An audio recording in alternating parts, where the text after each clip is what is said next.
Les urtères sont des conduits pairs qui vont drainer l'urine produite par les deux reins depuis le pelvis du rein jusqu'à la vessie. Les urtères sont deux conduits entre le pelvis de chaque rein et la vessie. Il y a donc pour un rein un seul urtère et les deux urtères convergent vers la vessie. Ce sont donc des conduits pairs qui ont une trajectoire rétro-péritonéale puis sous-péritonéale.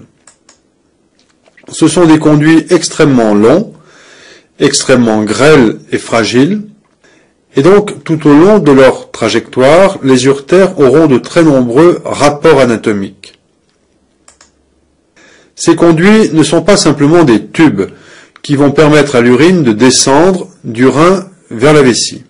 Ces conduits sont musculaires, c'est-à-dire que l'urine ne va pas s'écouler par gravité, mais que l'urine va être propulsée vers la vessie, parce que les urtères fonctionnent par reptation et qu'il y a 6 à 7 fois par minute des ondes descendantes qui parcourent les urtères et qui poussent l'urine sous pression dans la vessie.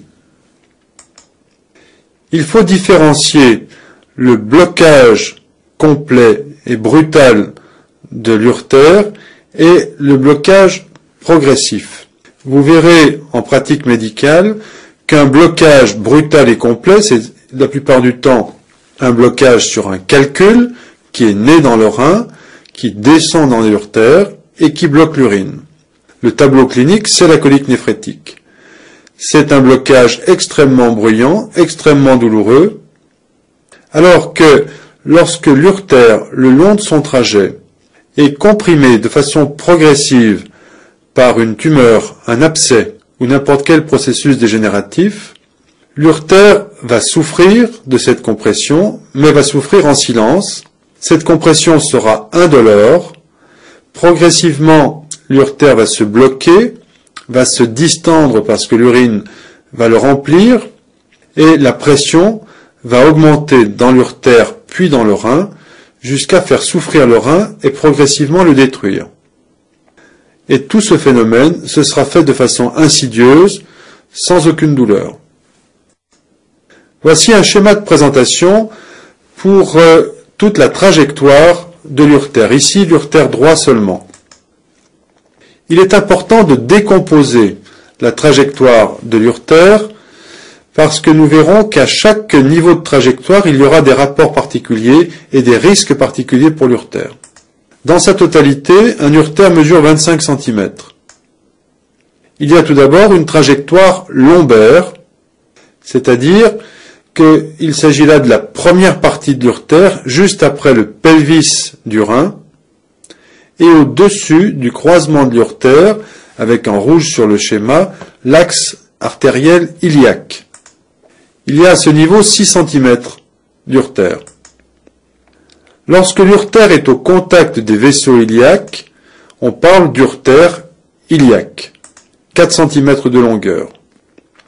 Puis l'urtère se trouve dans la cavité pelvienne.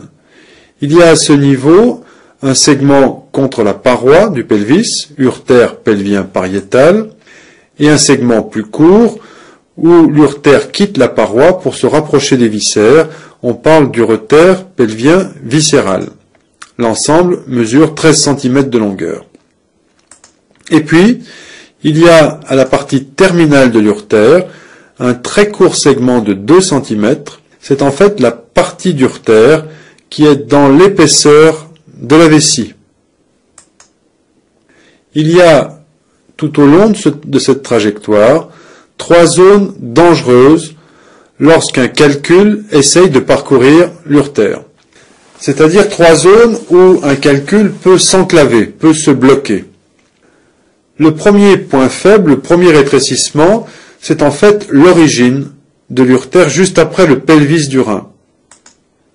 Le deuxième point un peu rétréci sur la trajectoire de l'urtère, c'est le bord supérieur des vaisseaux iliaques, juste à la jonction entre urtère lombaire et urtère iliaque.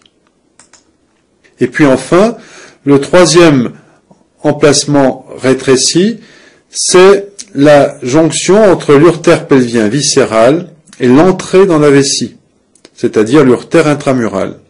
C'est en fait à ces trois niveaux que l'on peut voir un calcul se bloquer. Voici maintenant une coupe transversale d'un urtère pour insister sur la qualité de sa paroi, sa musculature, mais aussi quelques points faibles. Voici tout d'abord au centre de la coupe la muqueuse de l'urtère. Cette muqueuse apparaît ici repliée sur elle-même. Bien évidemment, lors du passage d'une onde péristaltique, elle pourra se dilater. Un urtère peut mesurer environ 4 mm de diamètre, mais il peut, lors du passage d'une onde péristaltique contenant un peu d'urine, se dilater jusqu'à un diamètre de 8 mm ou 1 cm. Donc cette muqueuse peut se déplisser. Il y a, entre la muqueuse et la musculaire, une couche sous-muqueuse, un chorion. La couche musculaire est décomposée en deux épaisseurs, une couche centrale qui est dite circulaire et une couche périphérique avec des muscles, des fibres longitudinales. Au-delà, il y a une adventice, il n'y a pas de péritoine, l'urtère n'est jamais péritonisé. Cette adventice a un rôle extrêmement important. C'est une gaine porte-vaisseau. Ce qu'il faut bien comprendre, c'est que l'urtère est un tube musculaire qui consomme de l'énergie et donc nécessite un apport artériel très riche. Or, sur 25 cm de longueur, l'urtère ne va avoir que 3 apports sanguins sous la forme de petits filets artériels.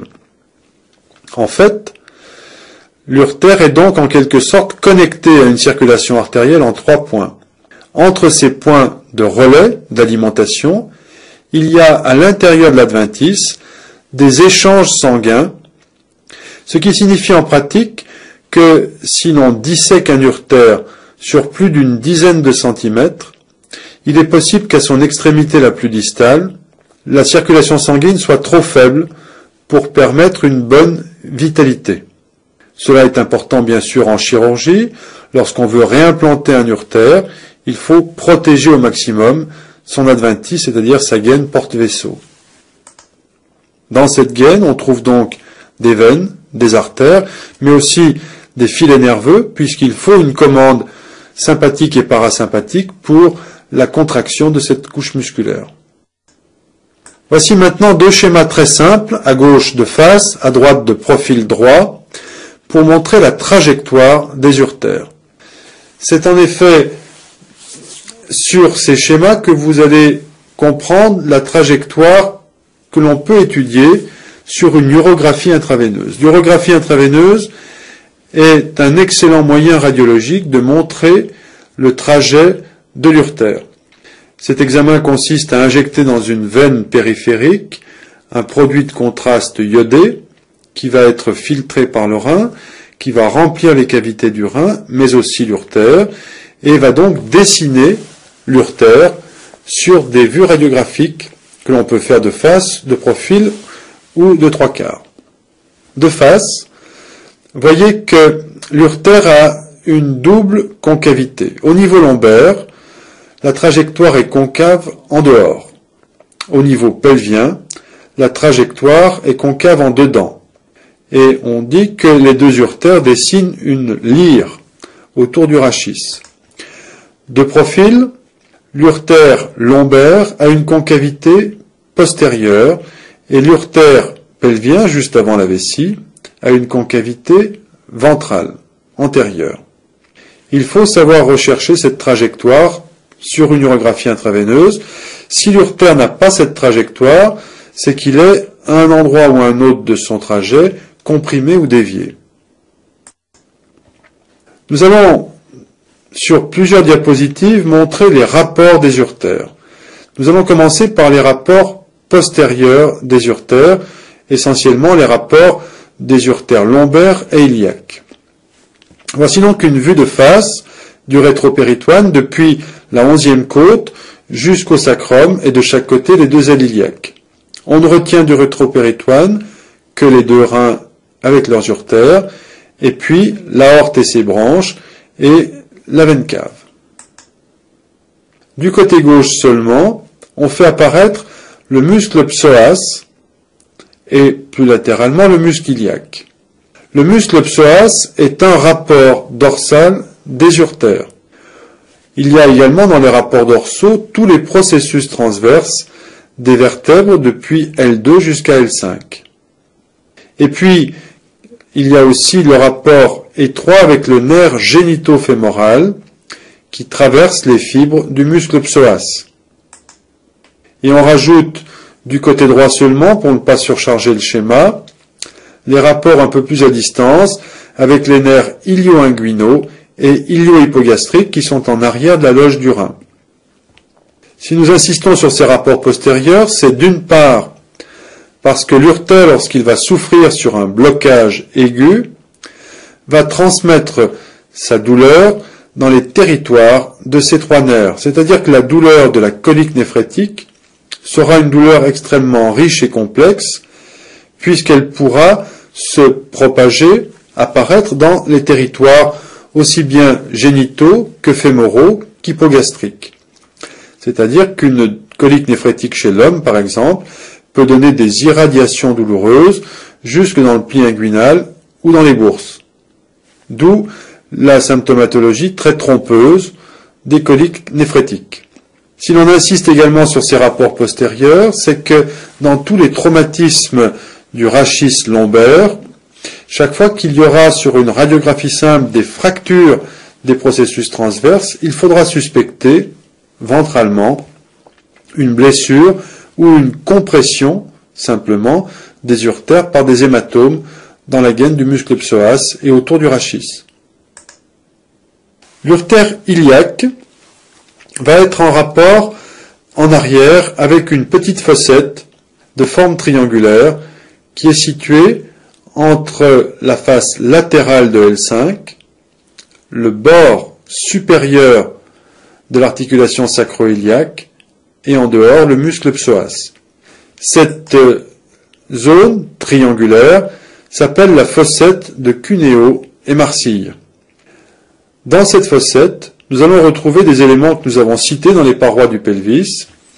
Il s'agit de la racine L4, L5, qui s'associe pour former le tronc lombo-sacré. On trouve également la chaîne sympathique lombaire, cette chaîne ganglionnée, qui est parallèle au rachis, qui passe derrière les vaisseaux et qui se prolonge avec la chaîne sympathique sacrée. Et on trouve aussi l'artère et la veine ilio-lombaire. Tous ces éléments font partie des rapports postérieurs de l'urtère à ce niveau. Et puis, nous allons utiliser ce schéma pour montrer dès à présent qu'il n'y a pas de symétrie parfaite entre les urtères gauche et droit, car l'aorte est plutôt latéralisée sur le bord gauche du rachis, et donc sa division iliaque sera décalée à gauche et à droite. C'est-à-dire que l'urtère gauche va croiser l'artère iliaque commune gauche, et que l'urtère droit, va croiser l'artère iliaque externe droite. C'est ce que l'on peut voir sur le schéma, c'est ce qu'on exprime en médecine sous le terme de loi de Louchka. Cela paraît simple et pourtant, on utilise fréquemment les urtères comme repère anatomique lors de la dissection des vaisseaux iliaques. Si l'on trouve lors de la dissection l'urtère, à gauche ou à droite, on saura à peu près à quel niveau on se trouve sur l'arborisation iliaque. On utilise également ce schéma pour parler un peu de la circulation artérielle qui va nourrir les urtères. Nous avons vu que dans cet apport sanguin, l'adventice, la lame porte-vaisseau, était extrêmement importante. Et nous avons expliqué qu'il y avait, le long de cette trajectoire urétérale, 3 types d'apports sanguins. Le premier apport sanguin possible est le niveau supérieur. On parle d'artères urétériques supérieures. Ce sont de petits filets artériels qui sont des branches des artères rénales. Ensuite, il y a, lorsque l'urtère croise l'axe iliaque, de petits filets artériels entre ce croisement et l'urtère. On parle d'artère urétérique moyenne. Là encore, quelques filets artériels. Le dernier relais sera au niveau pelvien, là où l'urtère sera croisée par les artères génitales. Et on parlera d'artère urétérique inférieure. Il faut maintenant citer les rapports ventraux les plus importants des urtères. Et pour cela, nous allons utiliser deux diapositives successives. La première présente les deux reins de face avec leurs urtères et les gros vaisseaux du rétropéritoine. Nous insistons sur cette diapositive sur le croisement des urtères avec les vaisseaux gonadiques, c'est-à-dire les artères et les veines gonadiques. Les artères gonadiques sont deux branches de l'aorte abdominale qui naissent au niveau de L2. Les veines gonadiques, nous en avons parlé avec l'étude des glandes surrénales, ont un drainage asymétrique. À gauche, la veine gonadique se termine sous la veine rénale gauche. À droite, la veine gonadique se termine directement dans la veine cave inférieure. Ces vaisseaux artères et veines sont de chaque côté collés l'un à l'autre et croisent ventralement l'urtère. Ce croisement se fait au niveau de L3. Là encore, ce croisement est essentiel en dissection et donc en chirurgie. Dans le rétropéritoine, il existe souvent une surcharge de tissu graisseux. Il est parfois difficile de repérer la trajectoire des urtères et vous avez vu la fragilité de ces urtères. Il est beaucoup plus facile lors de la dissection de repérer les artères et surtout les veines gonadiques qui peuvent être très dilatées. Une fois que l'on a repéré la trajectoire des vaisseaux gonadiques, on sait que quelques millimètres en dessous et en arrière, nous pourrons trouver la trajectoire des urtères. Les vaisseaux gonadiques sont donc un guide pour la dissection. Voici une autre diapositive qui présente les rapports ventraux des urtères. Cette fois, par rapport à la diapositive précédente, nous complétons le schéma en rajoutant les viscères qui vont être importants à citer dans ces rapports. Nous commençons du côté gauche par montrer que l'urtère gauche, à son origine, est située juste en arrière de l'angle duodéno-jéjunal et en arrière de la première anse jéjunale. Qu'ensuite, l'urtère va être croisée de façon oblique par l'artère colique supérieure gauche, puis croisée par les artères sigmoïdiennes. Cela vous permet de comprendre qu'en chirurgie du côlon gauche, il faudra lier ces artères et dans ce geste de ligature, on peut facilement blesser l'urtère. En chirurgie du côlon gauche, il y a donc fréquemment des blessures de la trajectoire de l'urtère. Du côté droit, l'urtère à son origine est en arrière de la portion verticale du duodénum ou deuxième duodénum, en arrière du génu inférius du duodénum. Puis l'urtère droit va être croisé de façon oblique par le pédicule mésentérique supérieur, c'est-à-dire la veine plus latérale et l'artère mésentérique supérieure. Ces vaisseaux se dirigent en direction de l'angle iléocécal. C'est justement cet angle iléocécal qui est représenté sur le schéma du côté gauche. On retrouve donc ici le fond du cécum avec en dessous de lui l'appendice dans deux positions possibles. Et donc, l'urtère droit sera un rapport postérieur du cécum et de l'appendice, surtout dans les positions iliaques et mésocéliaques. Cela signifie qu'en chirurgie du côlon droit, il y a un risque, là encore, de blesser l'urtère, bien que ce risque soit moins important que du côté gauche. Et puis cela vous permet de comprendre également qu'une infection de l'appendice, une appendicite, surtout lorsque l'appendice est en position iliaque ou mésocéliaque, peut, par ses rapports avec l'urtère, donner la même symptomatologie, c'est-à-dire le même tableau douloureux qu'une crise de colique néphrétique, d'où parfois des confusions possibles. Et puis il faut maintenant citer les rapports pelviens de l'urtère. Nous insisterons sur ce premier schéma sur les rapports de l'urtère pariétale. Ici, l'exemple pris est celui du pelvis chez la femme. Nous observons donc la partie droite du pelvis sur laquelle apparaît l'arborisation de l'artère iliaque commune. En noir, on représente la trajectoire de l'urtère depuis le niveau lombaire iliaque jusqu'à la concavité de l'urtère, c'est-à-dire la jonction entre l'urtère pelvien pariétal et viscéral. Voici la trajectoire de l'artère iliaque externe, l'artère iliaque commune et l'artère iliaque interne. Voyez que du côté droit, l'urtère croise l'artère iliaque externe et que l'urtère reste toujours en avant de l'artère iliaque interne et que l'urtère est presque parallèle à cette artère. C'est-à-dire aussi que l'urtère va croiser toutes les branches de l'artère iliaque interne qui partent vers l'avant. Ces branches, ce sont l'artère obturatrice qui se dirige vers le canal sous-pubien, l'artère ombilicale qui rejoint les faces latérales de la vessie, et puisque nous sommes ici dans l'exemple du pelvis de la femme, l'artère utérine, l'artère rectale moyenne en arrière et l'artère vésicale inférieure. Voyez que l'urtère semble être pincée entre l'artère utérine et l'artère vésicale inférieure. Chez l'homme, il y aura le même phénomène, c'est-à-dire que l'urtère sera pincée entre la trajectoire d'une artère génitale et d'une artère vésicale. L'artère utérine, on le voit sur le schéma, est d'abord plus latérale que l'urtère, puis elle croise l'urtère en avant pour se mettre en dedans de l'urtère.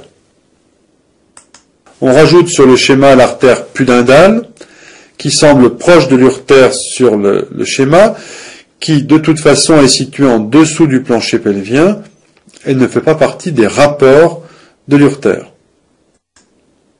Nous allons maintenant parler des rapports de l'urtère pelvien viscéral, et il faut là séparer le cas du pelvis de la femme et de l'homme. On commence par l'exemple chez la femme. Voici une vue antérieure du pelvis de la femme sur lequel on ne retient que l'utérus et en dessous le fond de la cavité vaginale. La ligne pointillée, c'est en fait la silhouette de la vessie qui a été ôtée pour pouvoir étudier la terminaison des urtères. Voici l'urtère gauche, l'urtère droit. Voyez que les urtères au fond de l'entonnoir pelvien vont être de plus en plus près l'un de l'autre. Et du côté droit du pelvis, on va étudier le croisement avec les vaisseaux. Chez la femme, il y a donc plus latéralement que l'urtère, tout d'abord l'artère utérine, qui va passer en avant et au-dessus de l'urtère avant de rejoindre l'utérus lui-même. Au niveau du croisement avec l'urtère, l'artère utérine donne une artère vaginale courte. Au niveau de ce croisement, l'artère utérine donne aussi des petites artères pour l'urétère, artère urétérique inférieure.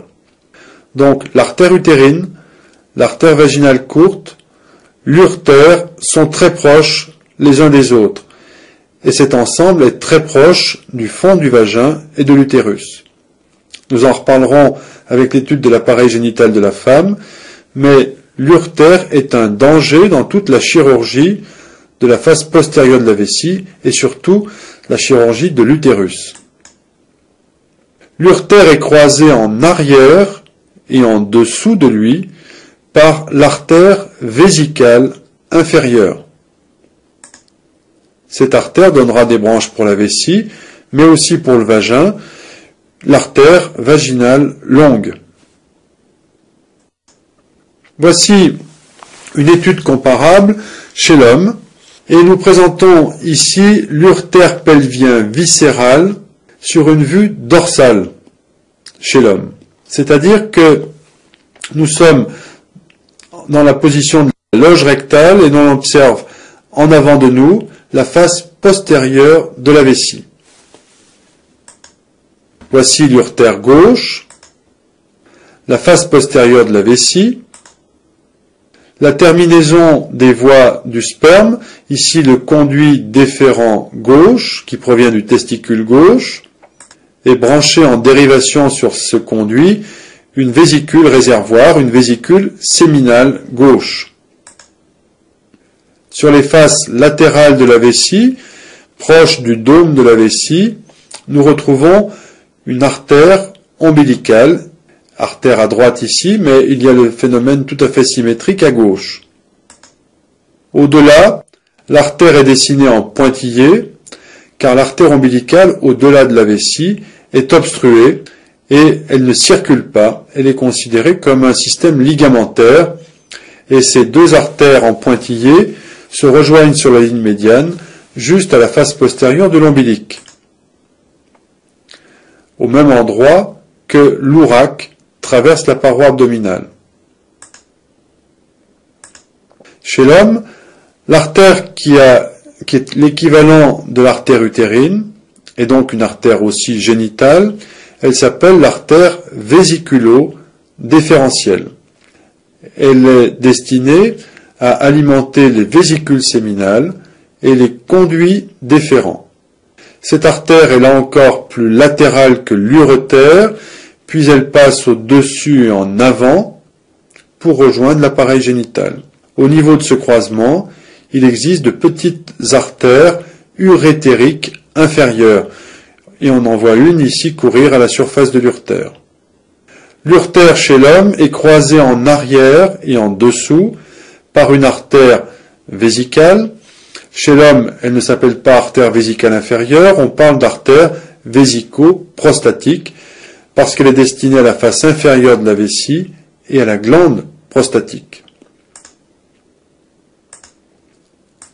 Et puis on rajoute sur le schéma l'artère rectale moyenne qui est beaucoup plus postérieure et qui n'est pas un rapport pour l'urtère.